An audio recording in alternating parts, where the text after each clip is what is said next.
आज भी आप अपने धर्म संस्कृति को बचाना चाहते हो। देखो, मैं आपसे फिर कहना चाहता हूं, मैंने कल भी आपसे बात कही, यदि कहीं इतिहास की बात होती है, सच्चे इतिहास की बात होती है, तो आर्य समाज के पास में बात होती है। बाकी किसी भागवताचार्य के पास में सच्चा इतिहास आपको नहीं मिलेगा। और मैं तो कहता हूं, दुनिया का सबसे बेवकूफ जंतु धरती पर कोई है तो वह हिंदू है। हिंदू से ज्यादा बेवकूफ प्राणी आपको धरती पर कोई नहीं मिलेगा। आप कहेंगे स्वामी जी कैसे, तो मैं आपको बताता हूं, दुनिया में कोई ऐसा भी बेवकूफ आपको आदमी मिलेगा कि जो अपने पूर्वजों के, महापुरुषों के गंदा चरित्र चित्रण सुनकर के प्रसन्न होता हो। है कोई ऐसा प्राणी? अरे आप लोगों ने देखा, नुपुर शर्मा ने उनके मोहम्मद साहब के बारे में 2 टिप्पणी कर दी थी, और वो टिप्पणी कुछ गलत नहीं थी। भाई, मोहम्मद साहब और आयशा को लेकर के टिप्पणी की थी कि आयशा की उम्र उस समय केवल 6 साल की थी जिस समय उनकी शादी हुई मोहम्मद के साथ में। बात बिल्कुल सही है, लेकिन आज के समाज के हिसाब से ये गलत है। मोहम्मद की छवि समाज में गलत जाएगी। उन लोगों ने सही बात को भी नकार दिया। सर तन से जुदा, सर तन से जुदा के नारे लग गए। पूरे 58 देशों ने मिलकर के बहिष्कार कर दिया। नुपुर शर्मा को लेने के देने पड़ गए। अपने मोहम्मद के बारे में एक शब्द वो सुन नहीं सकते। क्रिश्चियन लोगों को देख लो, उनके बारे में एक शब्द नहीं सुन सकते। और हम क्या हैं? मनिहारी का वेश बना और श्याम चूड़ी बेचने आया। रात शाम सपने में आएंगे, दहिए पी के सरर, रात शाम ने चुन्नी पकड़ी, चुन्नी होगी फरर, ये चल रहा है। यानी आश्चर्य की बात है, यहां लाखों लाखों रुपए की कथाएं हो रही हैं। 11-11 लाख रुपए एक एक दिन की दक्षिणा व्यास महाराज ले रहे हैं। लेकिन समाज को क्या बना रहे हैं? पूरा समाज भांड बना करके पटक दिया भांड लोगों ने। सब नच गई। हमारी माता बहन कथा के पंडाल में चली गई, वहां डीजे बज रहे हैं, वहां नाच हो रहे हैं, और 4 ठुमके लगा लिए। वो भी समझती हम तो तर गई। बहुत बढ़िया। लोग कहते हैं जी कथा में बड़ा रस बरस रहा है। अरे क्या खाकर रस बरस रहा है? इसमें क्या मिल रहा है उस कथा में? केवल अपने महापुरुषों का चरित्र हनन किया जा रहा है आज, और हम स्वयं करा रहे हैं। पैसा दे दे करके भगवान कृष्ण के बारे में गंदी गंदी कहानियां हम लोग स्वयं सुन रहे हैं। शर्मा नहीं चाहिए। आप धर्म को कैसे बचा पाओगे बताओ मुझे?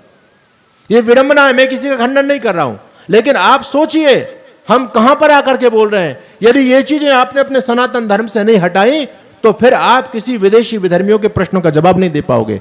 अरे भाई, उस मौलाना को आर्य समाज से क्या दिक्कत है? यही तो दिक्कत है कि जब वो भगवान कृष्ण पर आक्षेप करता है, पुराणों को लेकर के कोई भी भागवताचार्य खड़ा नहीं हो सकता, कोई भी शंकराचार्य खड़ा नहीं हो सकता। सबसे पहले कोई खड़ा होता है तो आर्य समाज खड़ा होता है। और आज से नहीं, हमारे इतिहास को पढ़ करके देखो। निजाम हैदराबाद ने जब मंदिर के घंटे घड़ियालों पर प्रतिबंध लगाया था, तो वहां सारे के सारे ये बड़े बड़े कथाकार, तिलक छापे लगाने वाले, कोई नहीं पहुंचा। सबसे पहले पहुंचे तो आर्य समाजी पहुंचे। नारायण स्वामी जी महाराज के सानिध्य में आर्य समाज का जत्था वहां पर पहुंचा। निजाम हैदराबाद ने नारायण स्वामी जी को बुलाया और कहा, स्वामी जी तुम क्यों यहां पर मरने के लिए आ गए? अरे तुम्हारा इनसे क्या मतलब? तुम न तो मूर्ति पूजा करते हो, न तुम इन चीजों के पक्ष में हो। मैंने मूर्ति पूजा पर प्रतिबंध लगाया, मंदिरों पर ताले लगा दिए, तुमको तो खुश होना चाहिए। तुम क्यों मरने के लिए, ताले खुलवाने के लिए यहां पर आ गए? नारायण स्वामी कहते हैं, अरे नवाब उस्मान अली, तू आर्य समाज को समझता क्या है? तूने हमको और हिंदुओं को अलग अलग समझा हुआ है क्या? अरे बेवकूफ, हम दोनों हिंदू और आर्य समाजी तो कैंची के दोनों धड़ों के समान है। जब कैंची खाली होती है, दोनों बजाते हैं तो आपस में बजते रहते हैं, टकराते रहते हैं। लेकिन जब दोनों के बीच में तीसरा फंस जाता है तो दोनों मिलकर के उसको काट देते हैं। हम सनातनी, हम हिंदू और आर्य समाजी एक ही परंपरा को मानने वाले लोग हैं। तू हमें फूट डालना चाहता है क्या?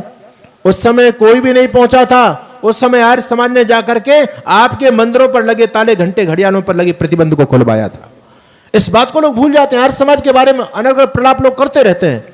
मैं आपसे निवेदन करना चाहता हूं, आज भी, ये मैं नहीं कहता हूं, अभी हमारा फरीदाबाद के अंदर प्रोग्राम था, सुरेश चौहान के, बहुत बड़े देश के पत्रकार हैं, वो इस बात को कह रहे थे कि हम सनातनियों के पास में यदि अपने धर्म की प्रतिष्ठापना करने के लिए यदि सबसे बड़ी तोप है तो सत्यार्थ प्रकाश है। योगी आदित्यनाथ इस बात को कहते हैं। पंडित मदन मोहन मालवीय, जब उनका अंतिम समय था, हिंदुत्व के बहुत बड़े पुरोधा थे पंडित मदन मोहन मालवीय।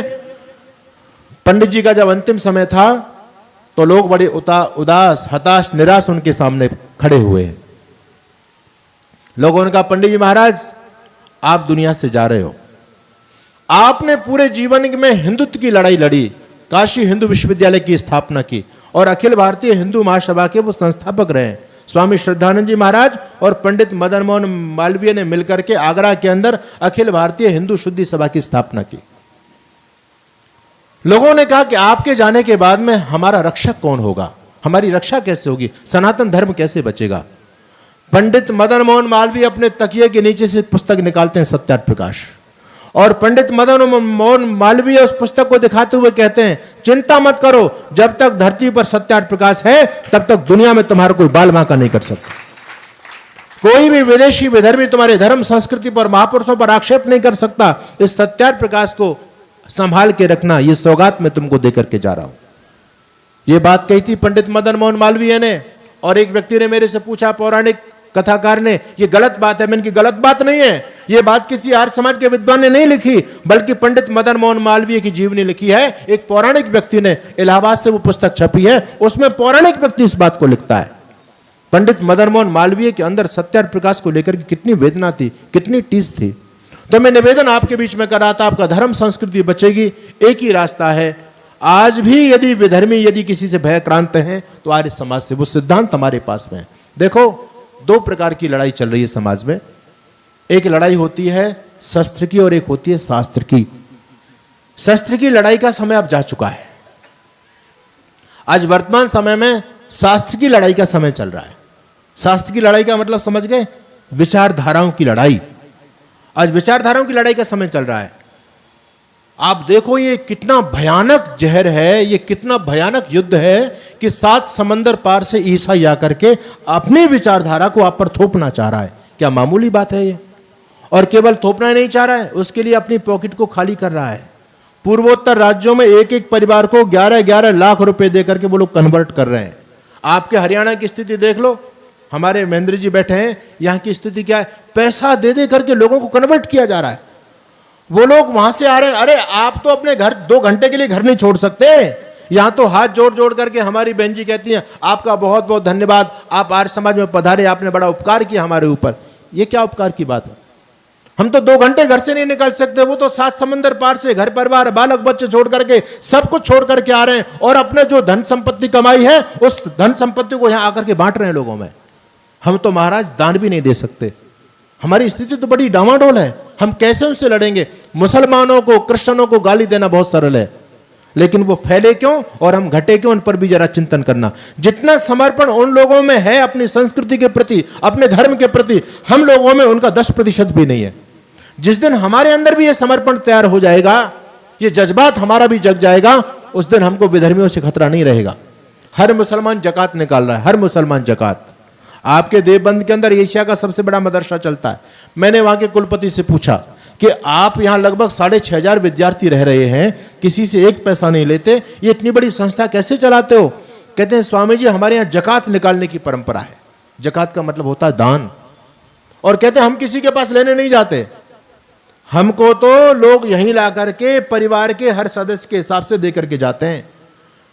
परिवार में जितने भी लोग कमा रहे हैं, हर व्यक्ति दशांश देकर के जाएगा। एक गरीब से मुसलमान भी जो रिक्शा चलाता है, यदि 200 रुपए कमा करके लाएगा तो शाम को वो 20 रुपए अपना अलग निकाल देगा, ये मेरी जकात है। उसका उपयोग ना करके 180 रुपए का उपयोग करेगा। और कहते हैं स्वयं 1 महीने में, 2 महीने में, 6 महीने में उनके परिवार के सदस्य आकर के अपनी जकात जमा करके जाते हैं। लव जिहाद चल रहा है आज, है कितना पैसा दिया जा रहा है आपको पता है? हर कास्ट की लड़की के हिसाब से मूल्य निर्धारित किया गया है। ब्राह्मण की लड़की आएगी, कोई मुसलमान लड़का लेके आएगा तो इतना पैसा मिलेगा। जाट की लड़की होगी तो इतना पैसा, किसी बनिया की लड़की होगी इतना पैसा, बामन की लड़की होगी इतना पैसा, सबका पैसा निर्धारित है। और वो लव जिहादी गुंडे जो घूम रहे हैं समाज में, उनको पॉकेट खर्च मिल रहा है, 50-50 हजार रुपये दिया जा रहा है, मोटरसाइकिल दी जा रही है, जेब खर्च दिया जा रहा है, और उस लड़की को फंसा करके लाएगा तब पैसा उसका और पाएगा। ये पैसा कौन दे रहा है? अरब से लोग पैसा भेज रहे हैं आपके देश के अंदर, अरब से आ रहा है पैसा। ये मणिपुर की घटना जो चल रही है, कहां से पैसा आ रहा है इसके लिए? सारी विदेशी फंडिंग हो रही है। उन लोगों का समर्पण देखो, वो किस प्रकार से आपको समाप्त करने के लिए तन मन धन से लगे हुए हैं। लेकिन ये समर्पण हमारे अंदर नहीं है। मुसलमानों को मैंने देखा है ना, जमात ले लेकर के घूम रहे, जमात लेकर के। जमात का मतलब समझ रहे हो आप? जमात लेकर के 20 लोगों का जत्था, 50 लोगों का जत्था गांव गांव जाकर के धर्म का प्रचार कर रहा है। क्रिश्चियन लोगों को देखो, उनके फादर है ना, लाखों की संख्या में देश में फादर काम कर रहे हैं, लेकिन हमारे प्रचारक हैं क्या? कहीं पर भी नहीं है। हम तो स्वयं वस्तुतः देखा जाए तो हिंदुत्व की लुटिया को डुबाने का, ये हिंदू को मारने का सबसे बड़ा जो है ना पाप यदि किसी को लगेगा तो धर्माचार्यों को लगेगा। इन्होंने हिंदू के अंदर सत्यानाश कर दिया। कभी भी वो कट्टरता हिंदुओं के अंदर पैदा ही नहीं की हमारे धर्माचार्यों ने। सबसे बड़े पाप ये लुटेरे हैं। धर्म के नाम पर कितने बड़ा घोटाला समाज में कर रहे हैं, लोगों को ठग रहे हैं। अरे भाई, तुम्हारा धर्म ही नहीं बच पाया तो धर्मगुरुओं का फायदा क्या है, बताओ मुझे। हर धर्मगुरु कह रहा है हिंदुत्व पर संकट है। तुम क्या कर रहे हो भाई? हिंदुत्व पर संकट है, तुम क्या कर रहे हो? फिर तुम्हारा औचित्य क्या है समाज में धर्मगुरु कहलाने का? यह काम आर्य समाज कर रहा है। आर्य समाज के मन में जो नफरत आपके दिमाग में निकाल देना उसको। मैं राजस्थान में गया, एक कॉलेज के अंदर मैंने प्रवचन दिया। एक मेरी बेटी बहन मेरे सामने आई, उसने मेरे से एक बात कही, स्वामी जी मैं आपसे कुछ प्रश्न करना चाहती हूँ।